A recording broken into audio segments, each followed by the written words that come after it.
What's up, everyone? Coach Corey Martin with OBX Baseball Training, and I want to do another quick little tutorial or run through on pitchLogic Pro.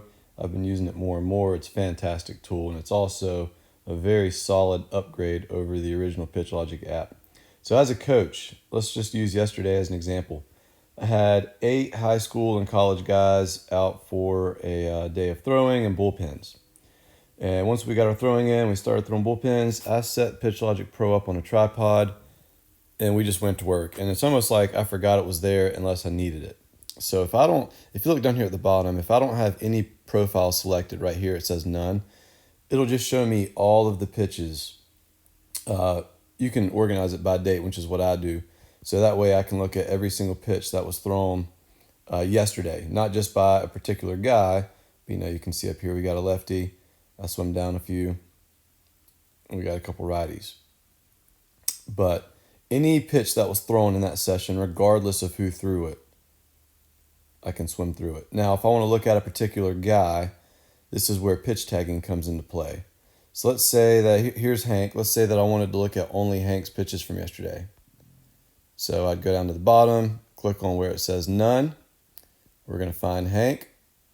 Every player that I've ever worked with is loaded into this app. So we find Hank, we're going to click his name, and then it's going to filter everything just for Hank's pitches. We'll be able to look at only Hank's pitches from yesterday.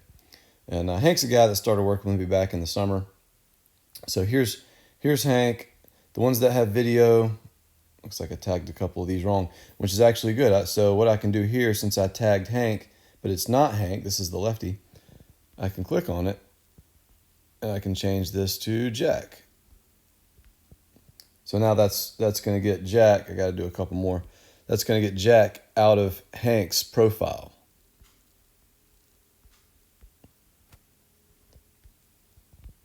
So it looks like I messed that up, which is fine.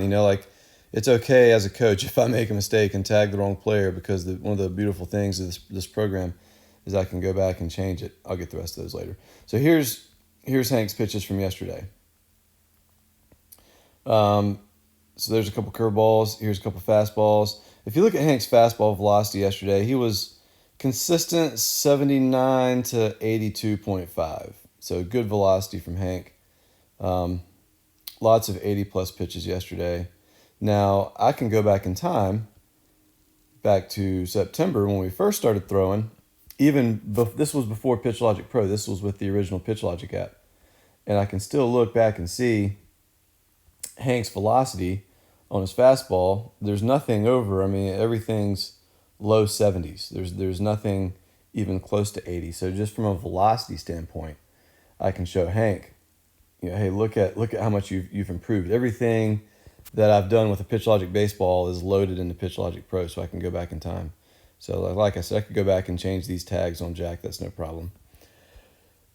Now let's check out another player. Let's go look at Isaac. Isaac is another guy that I've worked with for quite some time now. So we can click on his profile. Here's a few of his pitches from yesterday.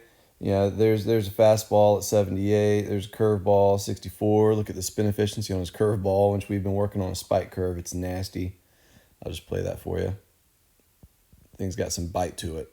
So that's the other cool thing, is all these videos save and they're loaded. So if I want to come back and look at this in another month or two, it's there. But we can swim back in time. Back in March, here I tagged some fastballs. Every fastball was mid to upper 60s.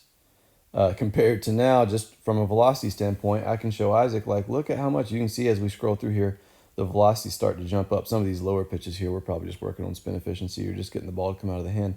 But when he cuts it loose, now he's consistently 70 plus, getting some upper 70s.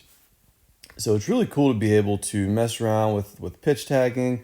Like I said, as a coach, if I'm running a session with a lot of guys, I mess up a pitch or I tag the wrong player, you can go to none, and you will see all of the pitches in order that have been thrown over time. You can organize it by date. You can sort it by whether or not you have a video. You can look at it from speed wise.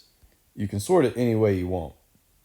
But it's just really cool to be able to have this thing set up, not mess with it, And then whenever I need to go back and organize this, I can do it right here from the app. There's no worry of, I hope I messed something up and I'm not going to be able to fix it.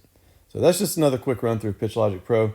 Hopefully this helps you out. I'll try to do some more of these videos as we mess around with it some more.